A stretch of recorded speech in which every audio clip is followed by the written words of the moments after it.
ಆತ್ಮೀಯ ವೀಕ್ಷಕರೇ, ನಿಮ್ಮೆಲ್ಲರಿಗೂ ತುಂಬ ಹೃದಯದ ವಂದನೆಗಳು.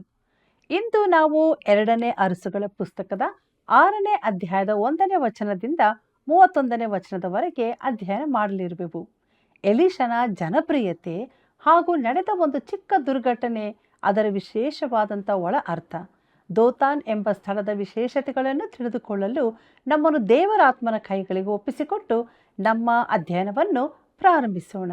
ಕರ್ತನಲ್ಲಿ ಪ್ರೀತಿಯುಳ್ಳ ಸಹೋದರ ಸಹೋದರಿಯರೇ, ಲೋಕದಲ್ಲಿ ನಿಮಗೆ ಸಂಕಟ ಉಂಟು, ಧೈರ್ಯವಾಗಿರಿ, ನಾನು ಲೋಕವನ್ನು ಜಯಿಸಿದ್ದೇನೆ ಎಂಬುದಾಗಿ ಹೇಳಿದಂಥ ನಮ್ಮ ರಕ್ಷಕನಾದ ಯೇಸು ಕ್ರಿಸ್ತನ ಪರಿಶುದ್ಧವುಳ್ಳ ನಾಮದಲ್ಲಿ ನಿಮ್ಮೆಲ್ಲರಿಗೂ ನನ್ನ ಹೃದಯಪೂರ್ವಕವಾದ ಪ್ರೀತಿಯ ವಂದನೆಗಳು. ಕರ್ತನಲ್ಲಿ ಪ್ರಿಯರೇ, 2ನೇ ಅರಸುಗಳ ಪುಸ್ತಕದ ಅಧ್ಯಯನದಲ್ಲಿ ನಾವು ಮುಂದೆ ಸಾಗುತ್ತಾ ಇದ್ದೇವೆ. 6ನೇ ಅಧ್ಯಾಯವನ್ನು ನೋಡುವಾಗ ಇದರ ಮುಖ್ಯ ಪ್ರಸ್ತಾಪ ಕೊಡಲಿಯನ್ನು ತೇಲಾಡಿಸಿದ್ದು, ದೋತಾನಿನಲ್ಲಿ ಅಪಾಯ ಎದುರಾದದ್ದು ಎಂಬುದಾಗಿದೆ. ಪ್ರಿಯರೇ, ಎಲೀಷನಿಗಾದ 2 ವಿಶೇಷ ಅನುಭವಗಳ ಕುರಿತು 6ನೇ ಅಧ್ಯಾಯದಲ್ಲಿ ನಾವು ನೋಡಲಿದ್ದೇವೆ. ಎಲೀಷನು ಎಲಿಯನಿಗಿಂತ ಭಿನ್ನವಾಗಿದ್ದರೂ ವಿಶೇಷ ಪ್ರವಾದಿಯೇ ಆಗಿದ್ದನು. ಎಲಿಯನ ಸೇವೆ ಸಾರ್ವತ್ರಿಕವಾದದ್ದಾಗಿತ್ತು. ಎಲೀಷನ ಸೇವೆ ಹೆಚ್ಚು ವೈಯಕ್ತಿಕ ನೆಲೆಯಲ್ಲಿತ್ತು. ಆರಾಮ್ಯರ ಅರಸನ ಸೇನಾಪತಿ ನಾಮಾನನೊಂದಿಗಿನ ಘಟನೆಯನ್ನು ನಾವು ಈಗಾಗಲೇ ನೋಡಿದೆವು. ಎಲಿಯನ ಕಾರ್ಯ ಅತ್ಯದ್ಭುತವಾದುದಾಗಿತ್ತು. ಅವನು ಆಕಾಶದಿಂದ ಬೆಂಕಿಯನ್ನು ಮಳೆಯನ್ನು ಬರಮಾಡಿದನು. ಎಲೀಷನು ನಿಶ್ಶಬ್ದವಾಗಿ ಕಾರ್ಯ ನಡೆಸುವನಾಗಿದ್ದನು. ಆದರೆ ಇಬ್ಬರೂ ಕೂಡ ದೇವರ ಸಮಯದಲ್ಲಿ ದೇವರ ಪ್ರವಾದಿಗಳೇ ಆಗಿದ್ದರು. ಮುಂದಕ್ಕೆ ನಾವು ನೋಡೋಣ ಕೊಡಲಿಯ ಕಾವು ಎಂಬುದಾಗಿ. ಪ್ರಿಯರೇ, ಈಗ ಎಲೀಷನ ಮೇಲೆ ಗಮನ ಕೇಂದ್ರೀಕರಿಸೋಣ. ಕೊಡಲಿಯ ಕಾವು ತೇಲಾಡಿದ ಈ ಘಟನೆ ಪ್ರವಾದಿಯ ಕೈಯಿಂದಾದದೆಂದು ನೆನೆಸಲಾಗದ್ದು. 2ನೇ ಅರಸುಗಳು 6ನೇ ಅಧ್ಯಾಯ 1ನೇ ವಚನ ಹೀಗೆ ಹೇಳುತ್ತದೆ: ಒಂದು ಸಾರಿ ಪ್ರವಾದಿ ಮಂಡಳಿಯವರು ಎಲೀಷನಿಗೆ, ನಾವು ನಿನ್ನ ಜೊತೆಯಲ್ಲಿ ವಾಸಿಸುತ್ತಿರುವ ಈ ಸ್ಥಳವು ಬಲು ಇಕ್ಕಟ್ಟಾಗಿದೆ ಎಂಬುದಾಗಿ. ಪ್ರಿಯರೇ, ಎಲೀಷನ ಜನಪ್ರಿಯತೆಯನ್ನು ಇದು ತಿಳಿಸುತ್ತದೆ. ಅವನು ಪ್ರವಾದಿ ಮಂಡಳಿಯವರಿಗೆ ಬೋಧಕನಾಗಿದ್ದನು. ಜನರು ಹೆಚ್ಚಾದಾಗ ಅಲ್ಲಿನ ಸ್ಥಳವು ಸಾಲದೆ ಹೋಯಿತು. ಇದು ಎಲೀಷನ ಜನಪ್ರಿಯತೆಯ ಕಾರಣದಿಂದಾಗಿ. ಕ್ರೈಸ್ತ ವಿದ್ಯಾಲಯಗಳ ಸಂಖ್ಯೆಯು ಅಲ್ಲಿನ ಬೋಧಕರ ಸಾಮರ್ಥ್ಯದ ಮೇಲೆ ಅವಲಂಬಿಸಿರುತ್ತದೆ ಎಂದು ನನ್ನ ಅನಿಸಿಕೆ. ಪ್ರಿಯರೇ, ಅಲ್ಲಿನ ವಿಧಾನಗಳಿಗಿಂತಲೂ ಬೋಧಿಸುವವರೇ ಪ್ರಾಮುಖ್ಯ. ಅಲ್ಲಿನ ಸ್ಥಳವನ್ನು ವಿಸ್ತರಿಸಬೇಕೆಂದು ಅವರು ಮನಸ್ಸು ಮಾಡಿದರು. 2ನೇ ಅರಸುಗಳು 6ನೇ ಅಧ್ಯಾಯ 2ನೇ ವಚನವನ್ನು ಗಮನಿಸಿರಿ. ಆದುದರಿಂದ ನಾವು ಯೋರ್ದಾನಿಗೆ ಹೋಗಿ ಅಲ್ಲಿ ಪ್ರತಿಯೊಬ್ಬನೂ ಒಂದೊಂದು ತೊಲೆಯನ್ನು ಕಡಿದುಕೊಂಡು ಬಂದು ನಮಗೋಸ್ಕರ ಒಂದು ಮನೆಯನ್ನು ಮಾಡಿಕೊಳ್ಳೋಣ ಅಂದರು. ಅವನು ಅವರಿಗೆ, ಹೋಗಬಹುದು ಎಂದು ಹೇಳಲು ಎಂಬುದಾಗಿ. ಕರ್ತನಲ್ಲಿ ಪ್ರಿಯರೇ, ವಿದ್ಯಾರ್ಥಿಗಳು ತಮ್ಮ ಶಾಲೆಯನ್ನು ತಾವೇ ಕಟ್ಟಿಕೊಂಡರು. ನಮ್ಮ ದಿನಗಳಲ್ಲಿ ಇಂಥದ್ದು ಕೇಳಲಿಕ್ಕೆ ಸಿಗಲಾರದು. ಈ ದಿನಗಳಲ್ಲಿ ಶಾಲೆಗೆ ಬೇಕಾದದನ್ನೆಲ್ಲ ಒದಗಿಸಿರಬೇಕು. ಅವರಿಗೆ ಸಮಾಧಾನವಾಗದಿದ್ದರೆ ಗಲಾಟೆ ಎಬ್ಬಿಸುತ್ತಾರೆ. ಆದರೆ ಇಲ್ಲಿನ ವಿದ್ಯಾರ್ಥಿಗಳು ಕೆಲಸಕ್ಕೆ ಹೊರಟರು. ಎಲೀಷನು ಅವರನ್ನು ಪ್ರೋತ್ಸಾಹಿಸಿದನು. ಮುಂದಕ್ಕೆ ನಾವು ನೋಡೋಣ 2ನೇ ಅರಸುಗಳು 6ನೇ ಅಧ್ಯಾಯ 3ನೇ ವಚನವನ್ನು. ಅಲ್ಲಿ ಹೀಗೆ ಬರೆದದೆ: ಅವರಲ್ಲೊಬ್ಬನು, ದಯವಿಟ್ಟು ನೀನು ನಿನ್ನ ಸೇವಕರಾದ ನಮ್ಮ ಜೊತೆಯಲ್ಲಿ ಬರಬೇಕು ಎಂದು ಬೇಡಿಕೊಂಡನು. ಎಲೀಷನು, ಬರುತ್ತೇನೆ ಎಂದು ಹೇಳಿ ಅವರೊಡನೆ ಹೊರಟನು ಎಂಬುದಾಗಿ. ಕರ್ತನಲ್ಲಿ ಪ್ರಿಯರೇ, ಇದು ಮನಸ್ಸಿಗೆ ತೃಪ್ತಿ ನೀಡುವ ವಚನವಾಗಿದೆ. ಎಲೀಷನ ಮನೋಭಾವವನ್ನು ಇದು ತಿಳಿಸುತ್ತದೆ. ಶಿಷ್ಯರೆಲ್ಲರೂ ಅವನನ್ನು ಮೆಚ್ಚುತ್ತಿದ್ದರೆಂದು ಇದರಿಂದ ನಮಗೆ ತಿಳಿಯುತ್ತದೆ. ಪ್ರಿಯರೇ, ಶಾಲಾ ಆವರಣದಿಂದ ಹೊರ ಹೋಗುವಾಗ ವಿದ್ಯಾರ್ಥಿಗಳು ಶಿಕ್ಷಕರನ್ನು ಜೊತೆಗೆ ಕರೆದೊಯ್ಯಲು ಇಷ್ಟಪಡುತ್ತಾರೋ, ಅವರನ್ನು ಬಿಟ್ಟು ಹೋಗಲು ಆಶಿಸುತ್ತಾರೋ ಆಲೋಚಿಸಿ ನೋಡಿರಿ. ಆದರೆ ಇಲ್ಲಿನವರು ಎಲೀಷನನ್ನು ತಮ್ಮೊಡನೆ ಬರುವಂತೆ ಕರೆದರು. 2ನೇ ಅರಸುಗಳು 6ನೇ ಅಧ್ಯಾಯ 4ನೇ ವಚನ ಹೀಗೆ ಹೇಳುತ್ತದೆ: ಅವರು ಯೋರ್ದಾನನ್ನು ಮುಟ್ಟಿ ಮರಗಳನ್ನು ಕಡಿಯುತ್ತಿರುವಾಗ ಎಂಬುದಾಗಿ. ಪ್ರಿಯರೇ, ಅಲ್ಲಿ ಒಂದು ಚಿಕ್ಕ ದುರ್ಘಟನೆ ನಡೆಯಿತು. ಜನರ ದೃಷ್ಟಿಯಲ್ಲಿ ಅದು ಚಿಕ್ಕದ್ದೇ ಆಗಿತ್ತು. ಮುಂದಕ್ಕೆ ನೋಡೋಣ 2ನೇ ಅರಸುಗಳು 6ನೇ ಅಧ್ಯಾಯ 5ನೇ ವಚನವನ್ನು. ಅಲ್ಲಿ ಹೀಗೆ ಬರೆದದೆ: ಒಬ್ಬನ ಕೊಡಲಿಯ ಕಾವು ತಪ್ಪಿ ನೀರೊಳಕ್ಕೆ ಬಿದ್ದಿತು. ಆದುದರಿಂದ ಅವನು, ಅಯ್ಯೋ ಸ್ವಾಮಿ, ನಾನು ಅದನ್ನು ಎರವಾಗಿ ತಂದಿದ್ದೇನೆ ಎಂದು ಕೂಗಿದನು ಎಂಬುದಾಗಿ. ಪ್ರೀತಿಯುಳ್ಳ ದೇವಜನರೇ, ಇಲ್ಲಿ ಅತ್ಯಾಸಕ್ತಿಯ ವಿಚಾರ ಹೊಂದಿದೆ. ನಮ್ಮ ಜೀವಿತದ ಚಿಕ್ಕ ಚಿಕ್ಕ ಸಂಗತಿಗಳ ಕುರಿತು ದೇವರಿಗೆ ಚಿಂತೆಯಿದೆ ಎಂಬುದನ್ನು ಇದು ತೋರಿಸುತ್ತದೆ. ಪೌಲನು ಫಿಲಿಪಿಯರಿಗೆ ಬರೆಯುವಾಗ ಹೇಳುತ್ತಾನೆ, ಪ್ರತಿಯೊಂದು ವಿಚಾರಕ್ಕಾಗಿಯೂ ಪ್ರಾರ್ಥಿಸಿರಿ ಎಂಬುದಾಗಿ. ಪ್ರಿಯರೇ, ಕೊಡಲಿಯ ಕಾವು ಬಿದ್ದು ಹೋದದ್ದು ನಮಗೆ ಅಲ್ಪ ವಿಷಯವಾಗಿ ಕಾಣಬಹುದು. ಆದರೆ ಆ ವಿದ್ಯಾರ್ಥಿಗೆ ಅದು ಚಿಕ್ಕದಾಗಿರಲಿಲ್ಲ, ಅದು ದೊಡ್ಡದೇ ಆಗಿತ್ತು. ಈಗ ಅಂಗಡಿಗಳಲ್ಲಿ 10 ವಿಧದ ಕೊಡಲಿಯ ಕಾವು ಸಿಗುವುದರಿಂದ ನಮಗೆ ಇದು ವಿಶೇಷವಾಗಿ ಕಾಣಲಿಕ್ಕಿಲ್ಲ. ಆದರೆ ಆ ದಿನಗಳಲ್ಲಿ ಯಾವುದೇ ರೀತಿಯ ಕಬ್ಬಿಣದ ಆಯುಧವು ಅಪರೂಪವಾದುದರಿಂದ ಅದು ವಿಶೇಷವಾದದ್ದಾಗಿತ್ತು. ಪ್ರಿಯರೇ, ಆ ವಿದ್ಯಾರ್ಥಿಗೆ ಆ ಕೊಡಲಿಯ ಕಾವು ಅದೆಷ್ಟು ಮುಖ್ಯವಾಗಿತ್ತೆಂದು ನಾವು ಊಹಿಸಬಹುದು. ಅದರಲ್ಲಿಯೂ ಅದು ಎರವಾಗಿ ತಂದದಾಗಿತ್ತು. ಪ್ರಿಯರೇ, ಅನೇಕ ಟೀಕಾಕಾರರು ವಿದ್ಯಾರ್ಥಿಯನ್ನು ಅತಿಯಾಗಿ ಟೀಕಿಸುತ್ತಾರೆ. ಅವನು ಅಲಕ್ಷ್ಯದಿಂದಿದ್ದನು, ತನ್ನದಲ್ಲದನ್ನು ಎರವಾಗಿ ತಂದು ಉಪಯೋಗಿಸುತ್ತಿದ್ದನು ಇತ್ಯಾದಿ.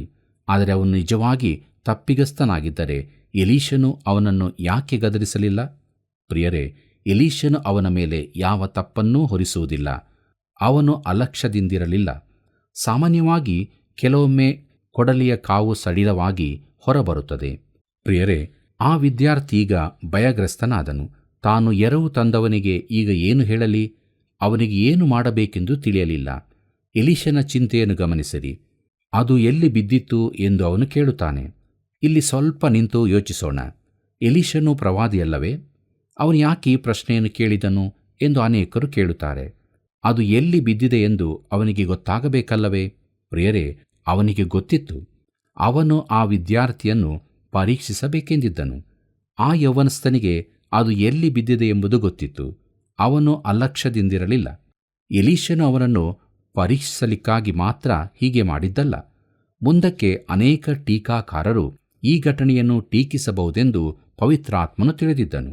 ಪ್ರಿಯರೇ, ಅನೇಕ ಅದ್ಭುತ ಕಾರ್ಯಗಳಿಗೆ ಮಾನವ ವಿವರಣೆ ಕೊಡುವ ಹಾಗೆ ಇಲ್ಲಿಯೂ ನೀರು ತಿಳಿಯಾಗಿದ್ದರಿಂದ ಕೊಡಲಿಯ ಕಾವು ಚೆನ್ನಾಗಿ ಕಾಣಿಸ್ತಿರಬಹುದು ಎಂದು ವಾದಿಸಬಹುದು. ಪ್ರಿಯರೇ, ಈ ಸಾಧ್ಯತೆ ನಿವಾರಿಸುವುದಕ್ಕಾಗಿಯೇ ಎಲೀಷನು ಹೀಗೆ ಮಾಡಿದನು.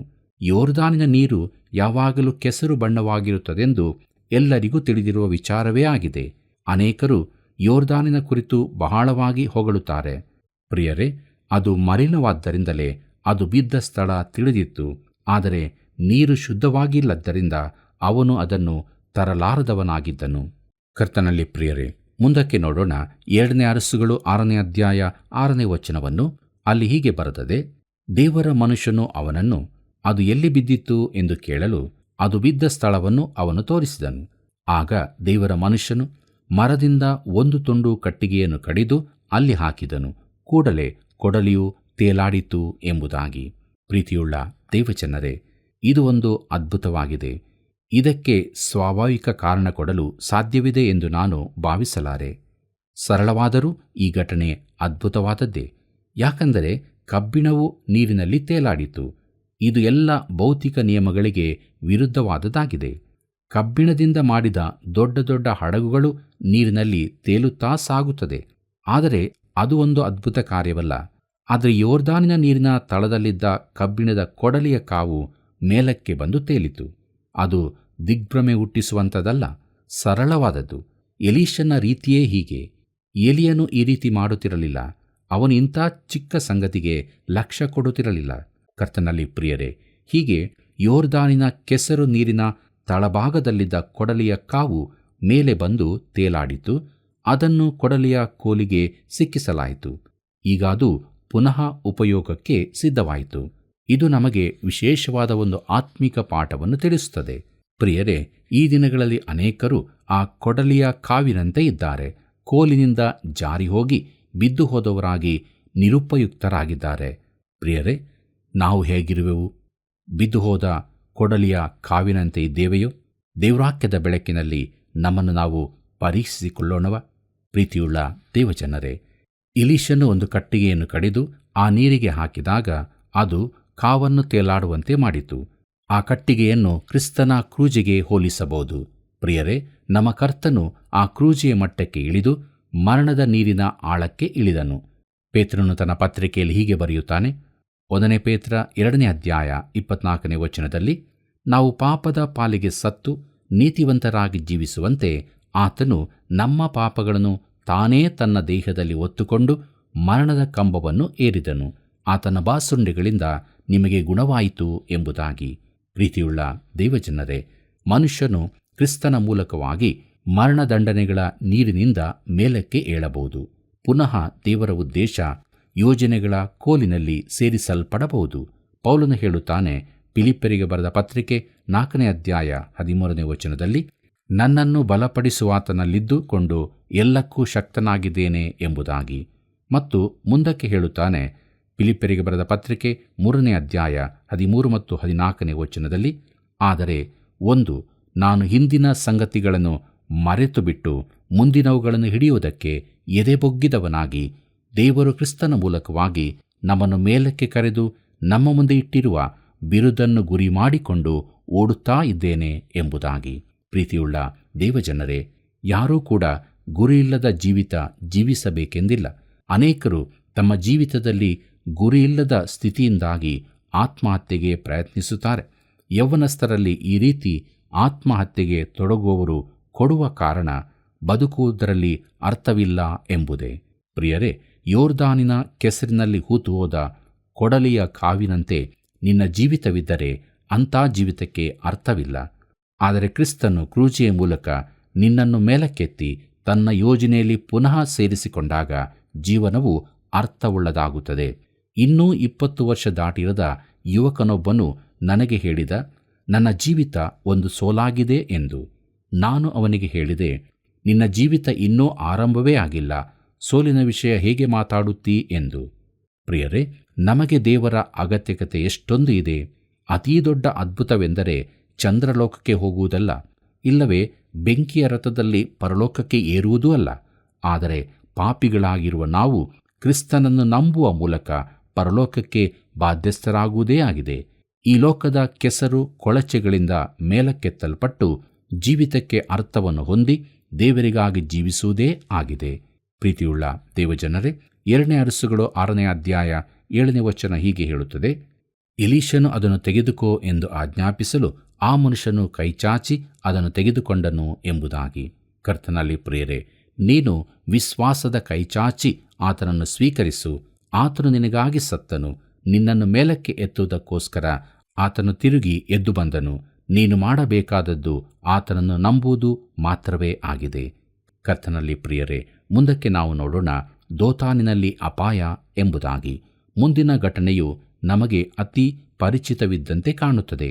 ಅದು ದಿನಪತ್ರಿಕೆಯ ಒಂದು ಪುಟದಂತಿದೆ.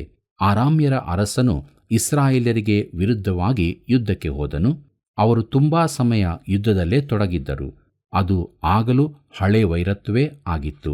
ಇಸ್ರಾಯೇಲಿಗೂ ಅರಬರಿಗೂ ಈಗ ಇರುವ ಜಗಳವು ಸತ್ಯವೇದದ ಹಿನ್ನೆಲೆ ಇರುತ್ತದೆ. 2ನೇ ಅರಸುಗಳು 6ನೇ ಅಧ್ಯಾಯ 8ನೇ ವಚನದಿಂದ 11ನೇ ವಚನದವರೆಗೆ ಗಮನಿಸಿರಿ. ಅಲ್ಲಿ ನಾವು ಹೀಗೆ ನೋಡುತ್ತೇವೆ, ಆರಾಮ್ಯರ ಅರಸನು ಇಸ್ರಾಯೇಲರಿಗೆ ವಿರುದ್ಧವಾಗಿ ಯುದ್ಧಕ್ಕೆ ಬಂದನು. ಅವನು ಯುದ್ಧದಲ್ಲಿ ಹೊಂಚು ಹಾಕತಕ್ಕ ಸ್ಥಳವನ್ನು ತನ್ನ ಸೇನಾಪತಿಗಳೊಡನೆ ಗೊತ್ತು ಮಾಡುವಷ್ಟು ಸಾರಿ ದೇವರ ಮನುಷ್ಯನು ಇಸ್ರಾಯೇಲ್ಯರ ಅರಸನಿಗೆ, ಜಾಗರೂಕತೆಯಿಂದಿರಿ, ನೀವು ಇಂತಿಂಥ ಸ್ಥಳದಲ್ಲಿ ಆಯಬಾರದು, ಅಲ್ಲಿ ಆರಾಮ್ಯರು ಅಡಗಿಕೊಂಡಿದ್ದಾರೆ ಎಂದು ತಿಳಿಸುತ್ತಿದ್ದನು.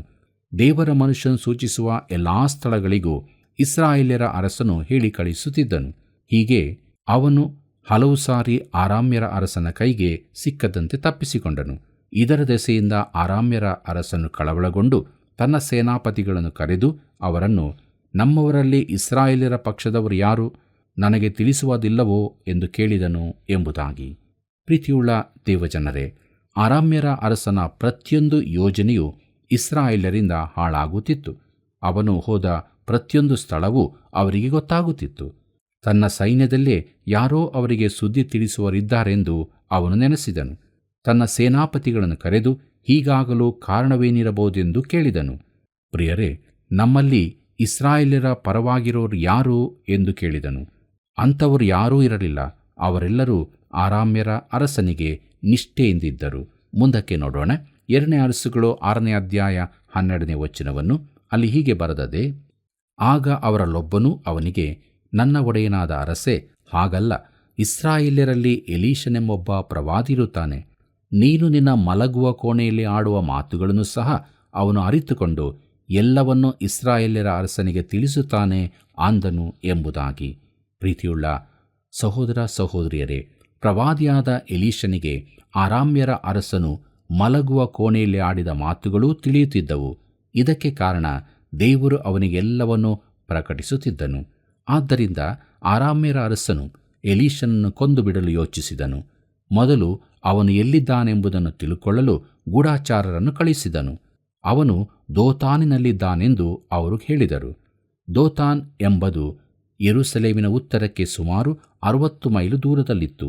ದೋತಾನ್ ಹೆಸರಿನ ಅರ್ಥ 2 ಬಾವಿಗಳು ಎಂದು. ಅಲ್ಲಿ ಒಳ್ಳೆ ಹುಲ್ಲುಗಾವಲುಗಳಿದ್ದು ಕುರಿಗಳನ್ನು ಮೇಯಲು ತರುತ್ತಿದ್ದರು. ಈ ಘಟನೆ ನಡೆಯುವ ಸಮಯದಲ್ಲಿ ಅದು ಎಲೀಷನ ಕೇಂದ್ರ ಸ್ಥಾನವಾಗಿತ್ತು. ಅರಾಮ್ಯರ ಅರಸನು ಅಲ್ಲಿಗೆ ತನ್ನ ಸೈನ್ಯವನ್ನು ಕಳಿಸಿದನು. ಅವರು ಆ ಸ್ಥಳವನ್ನು ಸಂಪೂರ್ಣವಾಗಿ ಸುತ್ತುವರಿದರು. ಎಲೀಷನ ಸೇವಕನು ಬೆಳಿಗ್ಗೆ ಹೊರಬಂದನು. ಅವನು ಸುತ್ತ ನೋಡಿದಾಗ ದೋತಾನಿನ ಸುತ್ತಲೂ ಅರಾಮ್ಯರ ಸೈನಿಕರು ಸುತ್ತುವರಿದಿದ್ದರು. ಅವನಿಗೆ ನಿಜವಾಗಿಯೂ ಗಾಬರಿಯಾಯಿತು.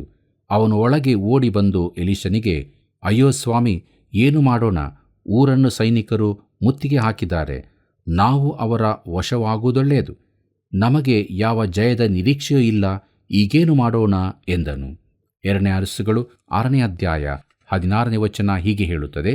ಆಗ ಎಲೀಷನು ಅವನಿಗೆ, ಹೆದರಬೇಡ, ಅವರ ಕಡೆಯಲ್ಲಿರುವವರಿಗಿಂತಲೂ ನಮ್ಮ ಕಡೆಯಲ್ಲಿರುವವರು ಹೆಚ್ಚಾಗಿದ್ದಾರೆ ಎಂದು ಹೇಳಿ ಎಂಬುದಾಗಿ. ಪ್ರಿಯರೇ, ಇದು ವಾಸ್ತವ ಸಂಗತಿಯಾಗಿ ಕಾಣಲಿಲ್ಲ. ಯಾಕೆಂದರೆ ಅರಾಮ್ಯರ ಇಡೀ ಸೈನ್ಯವೇ ಊರನ್ನು ಸುತ್ತುವರಿದಿದೆ. ಎಲೀಷನಾದರೂ ತನ್ನ ಸೇವಕನೊಂದಿಗೆ ಒಂಟಿಯಾಗಿದ್ದಾನೆ. ಆ ಸೇವಕನಿಗೆ ಬಹು ಭಯವಾಯಿತು. ಎಲೀಷನು ವಿಶೇಷ ಪ್ರಾರ್ಥನೆ ಮಾಡಿದನು. 2 ಅರಸುಗಳು 6ನೇ ಅಧ್ಯಾಯ 17ನೇ ವಚನವನ್ನು ಗಮನಿಸಿರಿ. ಅಲ್ಲಿ ಹೀಗೆ ಬರೆದದೆ, ಯೆಹೋವನೇ, ಇವನು ನೋಡುವಂತೆ ಇವನ ಕಣ್ಣುಗಳನ್ನು ತೆರೆ ಎಂದು ಪ್ರಾರ್ಥಿಸಲು ಯೆಹೋವನು ಅವನ ಕಣ್ಣುಗಳನ್ನು ತೆರೆದನು. ಆಗ ಎಲೀಷನ ರಕ್ಷಣೆಗಾಗಿ ಸುತ್ತಣ ಗುಡ್ಡಗಳಲ್ಲಿ ಬಂದು ನಿಂತಿದ್ದ ಅಗ್ನಿಮಯವಾದ ರಥರಥಾಶ್ವಗಳು ಆ ಸೇವಕನಿಗೆ ಕಂಡವು ಎಂಬುದಾಗಿ. ಕರ್ತನಲ್ಲಿ ಪ್ರಿಯರೇ, ನಮಗೆ ಬರುವ ಪ್ರಶ್ನೆ, ದೇವರು ತನ್ನವರನ್ನು ಯಾವಾಗಲೂ ಹೀಗೆಯೇ ಕಾಯುತ್ತಾನೋ? ಈ ದಿನಗಳಲ್ಲಿ ಅನೇಕ ಕ್ರೈಸ್ತರು ಮಾಂತ್ರಿಕರಂತೆ ಮಾತಾಡುತ್ತಾರೆ. ಅವರು ಆತ್ಮಿಕ ಮಾಂತ್ರಿಕರಾಗಿರುತ್ತಾರೆ. ದೇವರು ತಮ್ಮನ್ನು ಅದ್ಭುತವಾಗಿ ಕಾಪಾಡಿದ ಕಥೆಗಳನ್ನು ಹೇಳುತ್ತಾರೆ. ಇದನ್ನು ಕೇಳುವಾಗ ಇತರ ಅನೇಕ ಸೇವಕರು ನಾಚಿಕೆಯಿಂದ ತಲೆದಗ್ಗಿಸಿ, ನಾನು ಇವರಿಗಿಂತಲೂ ಅನೇಕ ವರ್ಷಗಳ ಹೆಚ್ಚು ಸೇವೆ ಮಾಡಿದ್ದೇನೆ, ನನಗೆ ಇಂಥ ಅನುಭವವಾಗಲಿಲ್ಲ, ನಾನು ದೇವರಿಗೆ ಯೋಗ್ಯನಲ್ಲದಿರಬಹುದು ಎಂದುಕೊಳ್ಳುತ್ತಾರೆ. ಪ್ರಿಯರೇ, ಈಗ ನಾವು ದೋತಾನಿಗೆ ಹೋಗೋಣ. ಸತ್ಯವೇದದಲ್ಲಿ 2 ಸಾರಿ ಮಾತ್ರ ದೋತಾನಿನ ಹೆಸರು ಬರುತ್ತದೆ. ಇದು ಸಕಾರಣವಾಗಿದೆ ಎಂದು ನಾನು ತಿಳಿಯುತ್ತೇನೆ. ಪ್ರಿಯರೇ, ಒಬ್ಬ ಯೌವನಸ್ಥನು ದೋತಾನನ್ನು ಸಮೀಪಿಸುತ್ತಾನೆ. 17 ವರ್ಷ ಪ್ರಾಯದವನು. ದೋತಾನಿನಲ್ಲಿ ಅವನಿಗೆ ಅಪಾಯ ಕಾದಿದೆ. ಅವನು ಸಹಾಯಹೀನ ಪ್ರಾಣಿ ಬೋನಿನೊಳಗೆ ಸಿಕ್ಕಿ ಬೀಳುವಂತೆ ಹೋಗುತ್ತಿದ್ದಾನೆ. ಯಾರಾದರೂ ಅವನಿಗೆ ಅಲ್ಲಿಗೆ ಹೋಗಬೇಡ ಎಂದು ಹೇಳಿದರೆ ಅಲ್ಲಿಯವರು, ಚಿಂತಿಲ್ಲ, ಅವನಿಗೇನು ಆಗುವುದಿಲ್ಲ, ದೇವರು ಅವನನ್ನು ಕಾಯುತ್ತಾನೆ, ದೋತಾನಿನ ಸುತ್ತ ಅಗ್ನಿರಥಗಳು ಸುತ್ತುವರಿದಿವೆ ಎಂದು ಹೇಳುವರು. ಆದರೆ ಹಾಗಾಯಿತೋ? ಯೌವನಸ್ಥನಾದ ಯೋಸೇಫನ ಅಣ್ಣಂದಿರು ಅವನಿಗೆ ವಿರೋಧವಾಗಿ ಸಂಚು ಮಾಡಿದರು. ಅವನನ್ನು ಕೊಲ್ಲಬೇಕೆಂದಿದ್ದರು. ಆದರೆ ಕೊನೆಗೆ ಗುಲಾಮನಾಗಿ ಮಾರಿದರು. ಆದರೆ ಅದು ಮರಣಕ್ಕಿಂತಲೂ ಕೆಟ್ಟದಾಗಿತ್ತು. ಅವನು 17 ವರ್ಷದವನು, ದೇವರ ಮಗನು. ಬೆಂಕಿಯ ರಥಗಳು ಎಲ್ಲಿ ಹೋದವು? ನಾವು ಕಣ್ಣಿನಿಂದ ಅದನ್ನು ಕಾಣದಿದ್ದರೂ ಅವು ಇಲ್ಲವೆಂದಲ್ಲ. ಪ್ರಿಯರೇ, ಯೋಸೇಫನ ಜೀವಿತದಲ್ಲಿ ಎಲೀಷನದಕ್ಕಿಂತ ಹೆಚ್ಚಾಗಿ ದೇವರ ಹಸ್ತವನ್ನು ನಾವು ಕಾಣುತ್ತೇವೆ. ಆದರೂ ದೇವರು ಯೋಸೇಫನಿಗೆ ಕಾಣಿಸಿಕೊಳ್ಳಲಿಲ್ಲ. ಅವನಿಗೋಸ್ಕರ ಯಾವ ಅದ್ಭುತವನ್ನೂ ಮಾಡಲಿಲ್ಲ.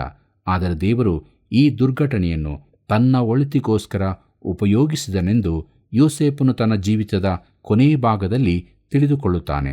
ಆದಿಕಾಂಡ ಪುಸ್ತಕ 50ನೇ ಅಧ್ಯಾಯ 20ನೇ ವಚನ ಹೀಗೆ ಹೇಳುತ್ತದೆ, ಅವನು, ನೀವಂತೂ ನನಗೆ ಕೇಡಾಗಬೇಕೆಂದೆಣಿಸಿದ್ದೀರಿ, ಆದರೆ ದೇವರು ಮೇಲಾಗಬೇಕೆಂದು ಸಂಕಲ್ಪಿಸಿದನು ಎಂಬುದಾಗಿ.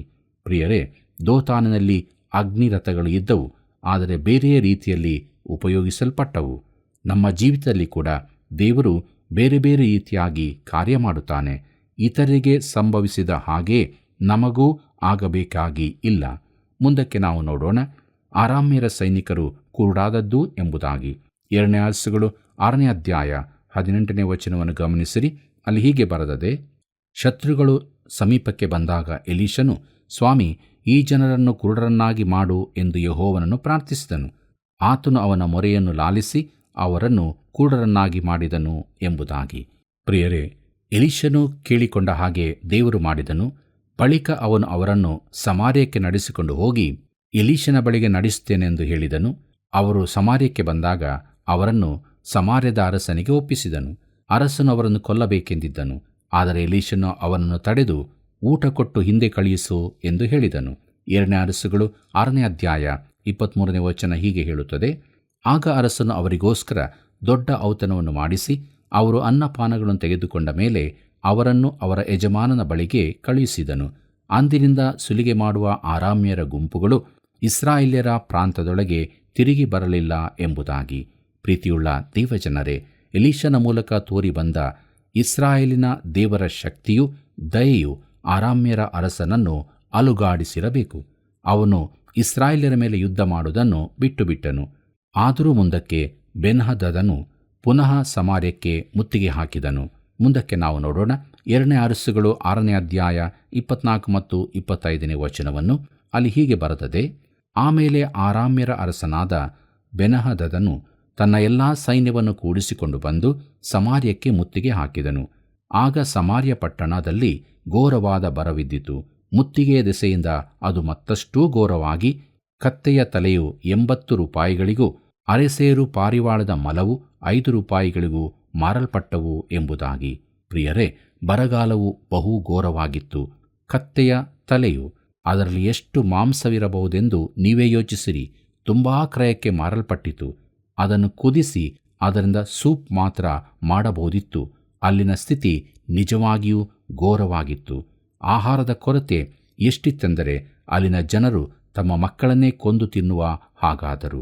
ಪ್ರೀತಿಯುಳ್ಳ ದೇವಜನರೇ, ಕೊನೆಯದಾಗಿ ನಾವು 2 ಅರಸುಗಳು 6ನೇ ಅಧ್ಯಾಯ 31ನೇ ವಚನವನ್ನು ಗಮನಿಸೋಣ. ಅಲ್ಲಿ ಹೀಗೆ ಬರೆದದೆ.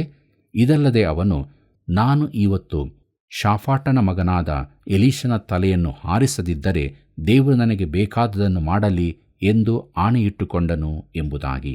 ಪ್ರೀತಿಯುಳ್ಳ ದೇವಜನರೇ, ಮುತ್ತಿಗೆಯಿಂದಾದ ಘೋರ ಪರಿಸ್ಥಿತಿಗೆ ಅರಸನು ಎಲೀಷನನ್ನು ಯಾಕೆ ಕಾರಣವನ್ನಾಗಿ ಮಾಡಿದನೆಂದು ನನಗೆ ತಿಳಿಯದು.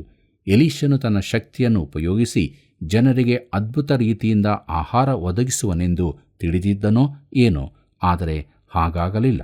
ಪ್ರಿಯರೇ, ಈ ಘಟನೆಗಳು ತಡೆಯಿಲ್ಲದೆ ಮುಂದಿನ ಅಧ್ಯಾಯದಲ್ಲಿ ಮುಂದುವರಿದಿದೆ.